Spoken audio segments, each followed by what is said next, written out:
Assalamualaikum warahmatullahi wabarakatuh. Perkenalkan, saya Lia. Saya adalah seorang business owner dari Ramallah Hijab.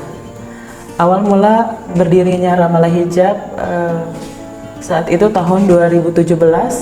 Kita memulai dari toko yang ada di Jalan Cadika, Lontar Baru, Serang.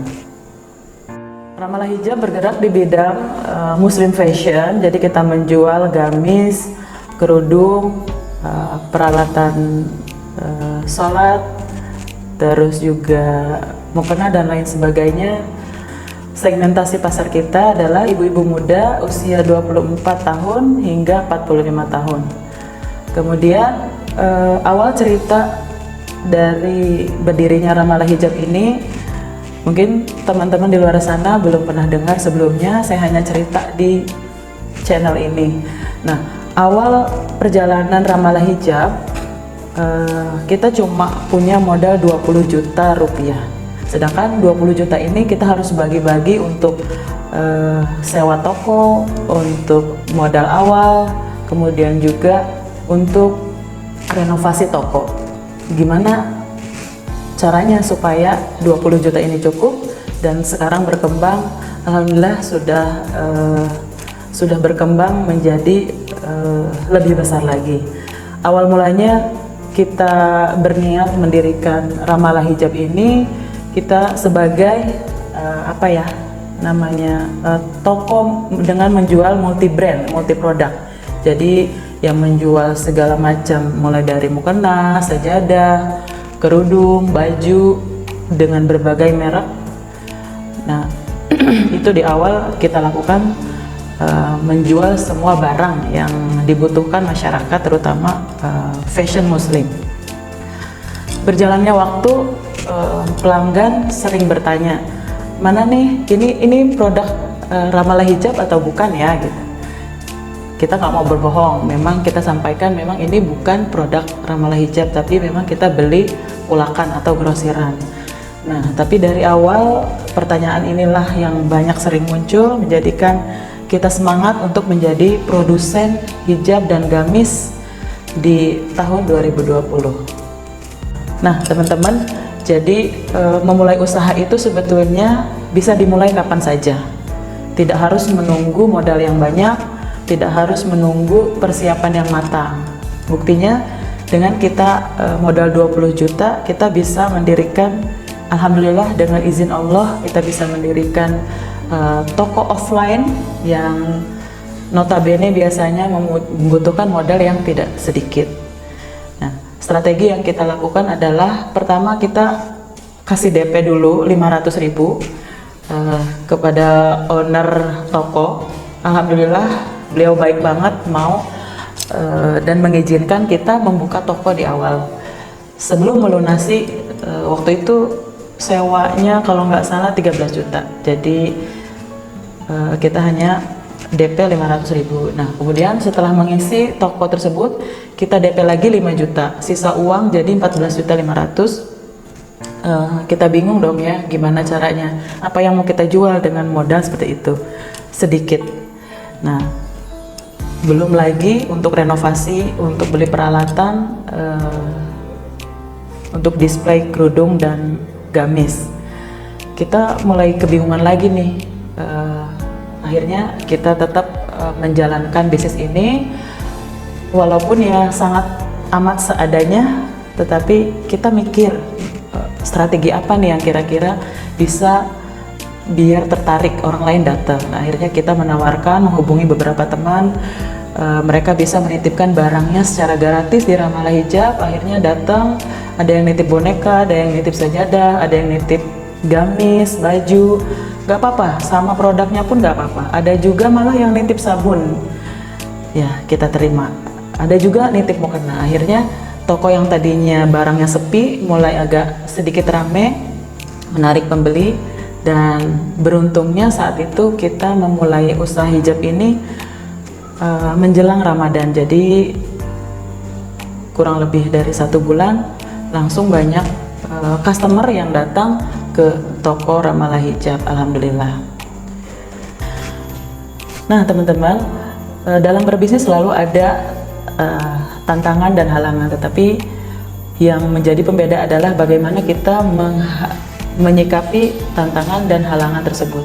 Dalam menjalankan bisnis Ramalah Hijab, banyak sekali suka dan dukanya. Alhamdulillah, mudah-mudahan banyak sukanya ya, kita syukuri saja. Nah, saya mau cerita dulu dukanya nih, karena namanya kita menjual barang yang sudah disediakan oleh produsen, maka kita mau tidak mau harus menyesuaikan dengan selera produsen, ya. Meskipun kita yang di lapangan kita tahu keinginan customer itu seperti apa, segmentasi pasar kita seperti ini. Nah, karena kita bukan produsen langsung, kita tidak bisa langsung menjawab dengan produk yang customer kita inginkan. Berikutnya, karena keterbatasan barang dan keterbatasan waktu, karena kita cuma bisa belanja di hari Senin dan Kamis, dan jam 4 sudah mulai, otomatis kalau dari Serang berangkat, dari Serang nyampe ke Jakarta harus berangkat dari jam 2. Kebayang dong, kita masih punya, waktu itu masih anak balita, kita harus meninggalkan anak-anak kita di rumah, tanpa pengawasan dari orang tua gitu loh, hanya menitipkan ke tetangga, ke pas satpam. Jadi ya dukanya mungkin di situ, karena kalau kita telat datang, kita nggak kebagian barangnya sudah nggak serian, warnanya udah nggak bagus gitu. Jadi kita harus memanage waktu dan memanage perasaan, harus meninggalkan anak-anak di rumah gitu. Kemudian tantangan berikutnya adalah turnover karyawan. Tidak bisa dipungkiri ya, di zaman sekarang banyak sekali keinginan yang harus di-match-kan antara karyawan dengan owner bisnisnya. Nah, di awal-awal kita belum terlalu memahami ini, khususnya di bidang fashion. Nah, terjadilah turnover karyawan saat itu. Alhamdulillah, solusi yang waktu itu kita ambil adalah dengan memberikan MOU, terus juga ada fase magang, terus kemudian jadi karyawan tetap. Di awal-awal kita langsung jadiin karyawan itu langsung karyawan tetap. Akhirnya kita ada yang kurang serak, ada yang kurang pas dengan si karyawan itu, kita sulit untuk memanage itu. Nah, kalau sukanya, selain dukanya juga ada sukanya, malah banyak banget. Di antaranya kita bisa kenalan dengan banyak orang, terus juga punya saudara baru, punya kenalan baru, dan alhamdulillah bisa membantu orang lain dengan mempekerjakan beberapa pegawai, terus juga kita bisa kalau bisnis itu multiplier effect gitu ya, tidak hanya untuk diri sendiri tapi juga untuk masyarakat di luar sana.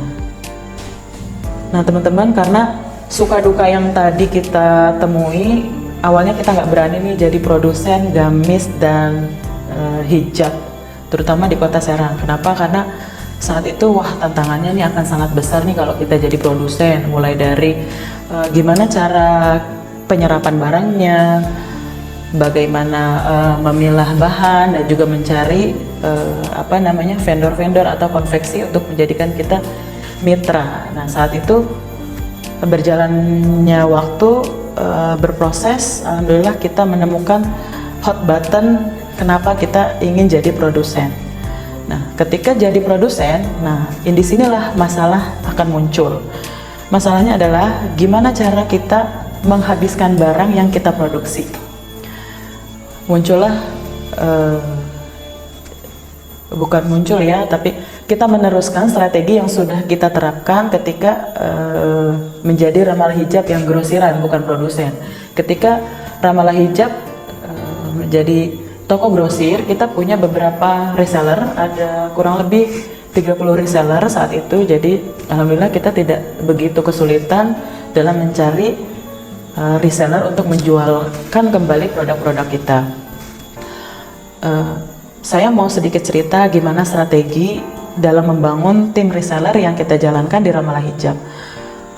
Salah satunya kita otomatis kita buka lowongan atau menawarkan di media sosial untuk menjadi reseller Ramalah Hijab, tentunya dengan syarat yang sangat mudah, dengan pembelian tertentu, diskon tertentu, dan berbagai fasilitas seperti boleh tukar barang maksimal selama 2 minggu, boleh berkali-kali, jadi boleh tukar dengan model terbaru. Kemudian fasilitas berikutnya, reseller kita berikan edukasi mulai dari cara jualan online, mulai gimana cara share produk yang bagus, bikin copywriting yang menarik, itu kita ajarkan secara bertahap. Dan fasilitas berikutnya, mereka kita berikan bonus pencapaian jika mencapai target.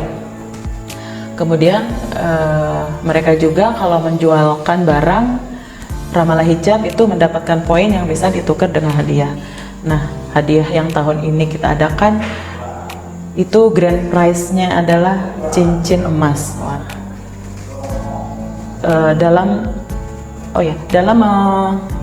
Memberikan grand prize atau door prize pun itu harus disesuaikan dengan target reseller kita. Misalnya kalau resellernya kita, tim resellernya isinya bapak-bapak, apa sih yang diinginkan bapak-bapak itu? Jadi kita harus menyesuaikan juga door price-nya supaya terlihat seksi di mata reseller kita. Nah, kalau saya resellernya kebanyakan memang khusus emak-emak, kita berikan bonus atau door price cincin jika mencapai nilai pembelanjaan tertentu dalam waktu tertentu. Banyak juga sih tantangannya dalam membangun reseller ini, karena reseller kita khususnya emak-emak, jadi emak-emak tuh biasanya ya ada alasannya seperti anaknya yang alasan anak, alasan suami, waktu. Nah, ini yang harus kita bisa menjawab masalah-masalah yang mereka hadapi, touch personal, terus juga bangun bonding terhadap reseller. Tidak hanya mereka kita jadikan sebagai tim penjualan, tapi juga kalau di kita namanya RRF, Reseller Ramalah Family. Jadi mereka adalah bagian dari Ramalah Hijab, seperti itu.